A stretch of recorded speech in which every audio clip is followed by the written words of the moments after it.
마라나타 친구들 안녕하세요. 오늘 하루 잘 지냈나요? 우리 친구들은 질투라는 감정을 느껴본 적이 있나요? 질투라는 감정을 느꼈을 때 우리 친구들의 기분은 어땠나요? 질투라는 감정은 어디로부터 오는 것일까요? 오늘의 이야기 시작하겠습니다. 빛을 전한 사람들 2권 19장 질투가 부른 무서운 일입니다. 아론, 요즘 모세가 우리보다는 70명의 장로들과 더 많은 시간을 보내는 것 같지 않나요? 중요한 일들을 상의할 때도 우리보다는 70명의 장로들을 부르는 것 같더군요. 미리암이 고린한 표정으로 아론에게 말했습니다. 그러게 말이야. 모세의 장인 이드로가 온 뒤로는 우리 말보다는 그의 조언을 더 구하는 것 같더군. 그리고 70명의 장로들을 세운 뒤에는 대부분의 의견을 그들에게 구하는 것 같단 말이야. 맞아요. 우리가 모세를 위해 얼마나 헌신했는데 우리를 너무 소홀히 하는 것 같단 말이지요. 저는 모세가 아기였을 때 이집트의 강가에서 모세를 지켜주었단 말이에요. 그때 제가 아니었으면 모세가 지금처럼 훌륭한 지도자가 될 수 있었겠어요? 또한 이집트의 궁정에서 당신이 아니었으면 모세가 홀로 이집트의 왕을 상대할 수나 있었겠냔 말이에요. 그렇지만 하나님께서는 우리의 지도자로 모세를 세우셨어. 그러므로 우리가 모세의 말을 정종하는 것도 중요하지.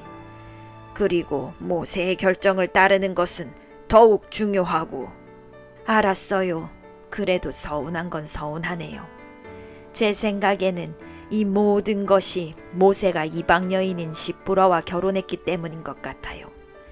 지금 모세가 이렇게 바뀐 것도 그의 장인의 말을 너무 귀담아 들어서 그런 것 같고.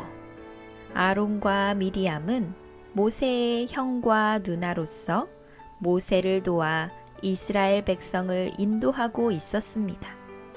이스라엘 백성은 모세만큼이나 대제사장인 아론과 미리암을 존경했습니다. 특별히 십보라가 모세를 도와 전면에 나서지 않았기 때문에 여성들을 상대하고 인도하는 역할은 미리암이 도맡아 해왔습니다. 그래서 모세도 아론, 미리암과 많은 부분을 상의한 후 처리하고 그들의 조언에 귀를 많이 기울였습니다. 그런데 얼마 전 모세를 도와 백성을 인도하고 백성의 고충을 처리해줄 70명의 장로를 뽑았습니다.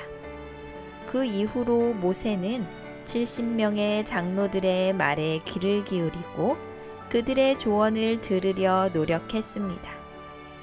이 70명의 장로들은 나이도 지긋하였고 거룩한 품위와 명확한 판단력을 가진 훌륭한 조언자들이었습니다. 하지만 70명의 장로를 선정하는 일에 있어서 아론과 미리암은 배제되었기에 그들은 서운한 마음을 가지고 있었습니다. 그렇게 훌륭한 두 지도자의 마음이 연약해졌을 때 사탄은 그들에게 불신의 씨앗을 심어주었습니다. 사탄은 특별히 미리암의 마음에 여인으로서 질투심을 불러일으켰습니다. 그 질투심 때문에 미리암은 하지 말아야 할 일을 하고 말았습니다. 모세, 당신은 어찌하여 이방 여인을 아내로 삼았나요?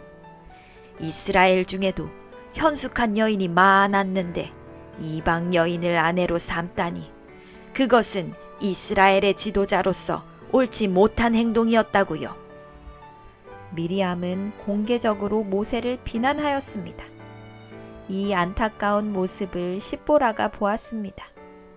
십보라는 아무런 변명도 하지 못하고 그저 눈물만 흘렸습니다. 모세는 침통한 표정으로 인내하였습니다. 만약 모세가 광야에서 40년 동안 하나님으로부터 교육받지 못하였다면 모세도 역시 미리암을 비난하였을지 모르겠습니다. 그러나 모세는 광야에서 하나님으로부터 인내하는 법과 온유함을 배웠습니다.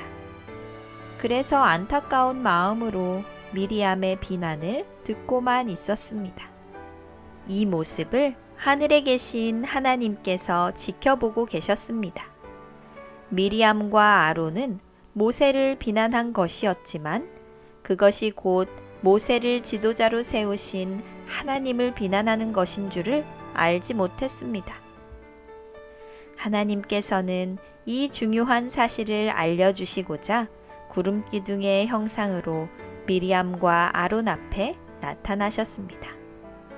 아론아, 미리암아. 하나님께서 부르셨습니다. 아론과 미리암은 깜짝 놀랐습니다. 그들은 하나님의 임재가 두려웠습니다.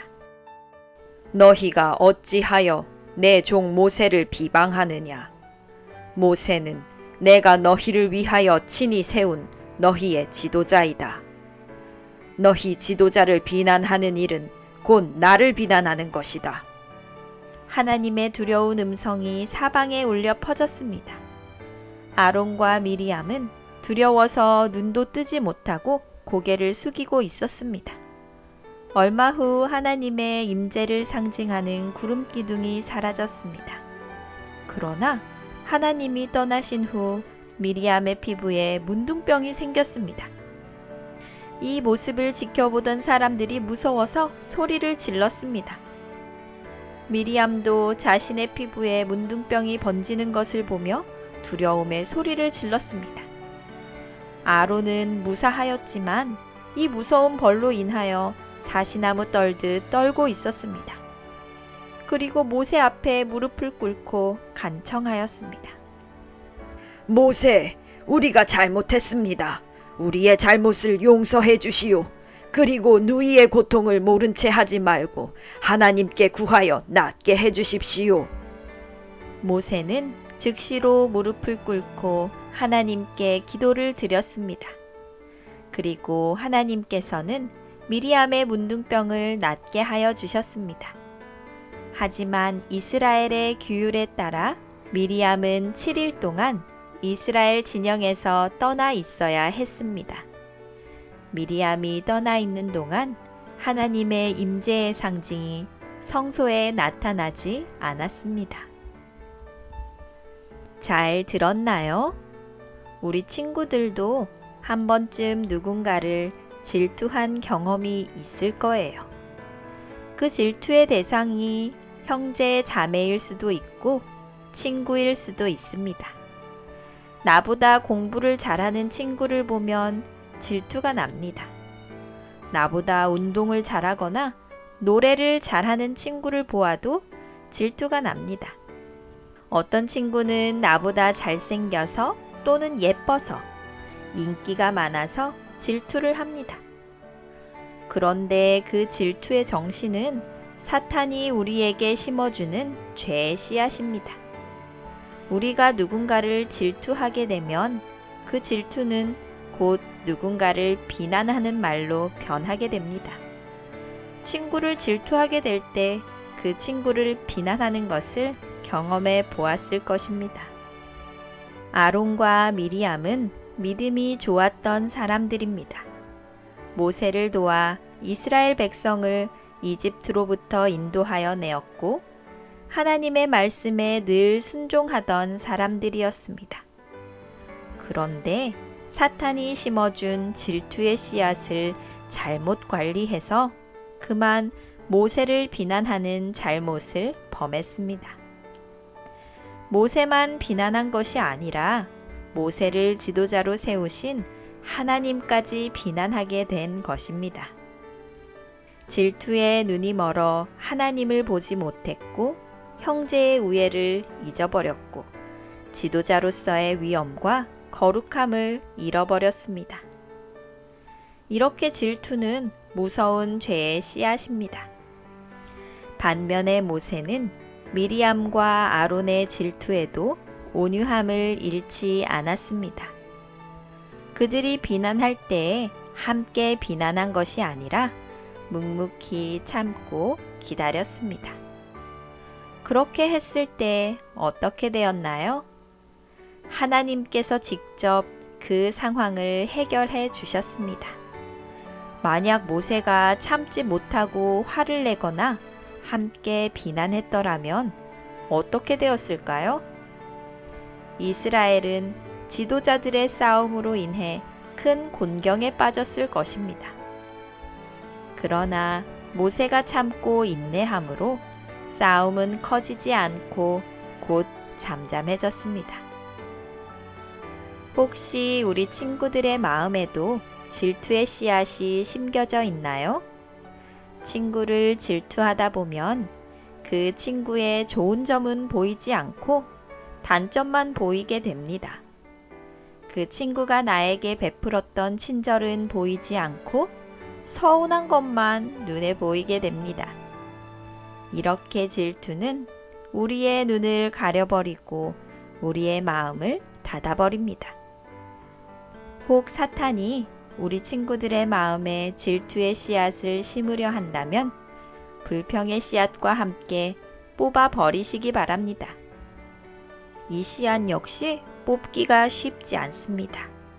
어떻게 해야 할까요? 맞습니다. 하나님께 기도해야 합니다. 하나님께 도움을 청해야 합니다. 우리의 힘으로는 잘 되지 않는 일도 하나님께 도움을 구하면 쉽게 할 수 있습니다. 하나님께서 오늘도 우리 친구들을 도와 착한 마음을 갖도록 하실 것입니다. 질투의 씨앗을 버리고 비난하는 말을 멈추고 좋은 점을 보고 감사한 일을 찾아보는 멋진 마라나타 친구들이 되기를 감자쌤이 응원합니다.